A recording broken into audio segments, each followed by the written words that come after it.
America और Iran के बीच ऐतिहासिक शांति समझौते पर सहमति बनने के बाद भी दोनों देश के बीच जुबानी जंग थमने का नाम नहीं ले रही है। इस समझौते को लेकर अब अमेरिकी राष्ट्रपति डोनाल्ड ट्रंप और ईरान के सर्वोच्च नेता खामेनेई के बीच तीखी बयानबाजी शुरू हो गई है। खामेनेई द्वारा ट्रंप को समझौते के लिए बेताब बताए जाने के बाद अब अमेरिकी राष्ट्रपति ने बेहद कड़ा पलटवार किया है। ट्रंप ने ईरान के दावों को सिरे से खारिज करते हुए साफ किया है कि अमेरिका किसी डील के लिए परेशान नहीं था, बल्कि जंग की मार झेल रहा ईरान खुद बातचीत की भीख मांग रहा था। दरअसल इस पूरे विवाद की शुरुआत तब हुई जब ईरान के सर्वोच्च नेता खामेनेई ने एक बयान जारी कर डोनाल्ड ट्रंप के दावों को झूठा करार दिया।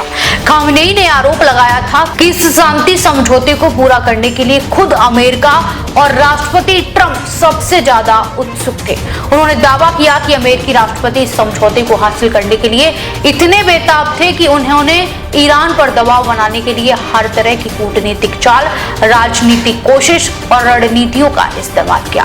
खामेनेई के इस बयान ने अंतर्राष्ट्रीय मंच पर अमेरिका की साख को चुनौती देने की कोशिश की, जिस पर अब व्हाइट हाउस ने बेहद सख्त रुख अख्तियार कर लिया है। ईरान के इन आरोपों का जवाब देते हुए राष्ट्रपति डोनाल्ड ट्रंप ने अपने चिर परिचित आक्रामक शैली में प्रतिक्रिया दी है। ट्रंप ने दो टूक शब्दों में कहा कि हम इस समझौते के लिए बिल्कुल भी बेताब नहीं थे, बल्कि सच्चाई यह है कि ईरान बातचीत चाहता था, क्योंकि हालिया युद्ध के बाद वे पूरी तरह से खत्म हो चुके हैं। अपने रुख को और खड़ा करते हुए ट्रंप ने एक बार फिर दोहराया है कि अमेरिका ईरान को किसी भी प्रकार की वित्तीय या आर्थिक सहायता देने के पक्ष में बिल्कुल नहीं है। उन्होंने साफ लफ्जों में आगाह किया कि इस समझौते के बावजूद ईरान को अमेरिका की तरफ से न तो कोई आर्थिक सहायता मिलेगी और न ही भविष्य में किसी तरह का वित्तीय लाभ दिया जाएगा।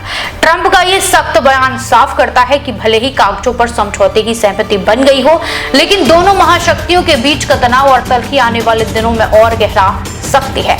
इस हाई प्रोफाइल कूटनीतिक जंग से यह साफ हो गया है कि शांति समझौते के बाद भी मिडिल ईस्ट में अमन का रास्ता इतना आसान नहीं होने वाला है। अब देखना यह होगा कि दोनों तरफ से हो रही इन तीखी बयानबाजी का असर इस नए समझौते के भविष्य पर क्या पड़ता है। देश विदेश की तमाम बड़ी खबरों के लिए देखते रहें किनी टाइम्स। वीडियो को लाइक करें, चैनल को सब्सक्राइब करना ना भूलें।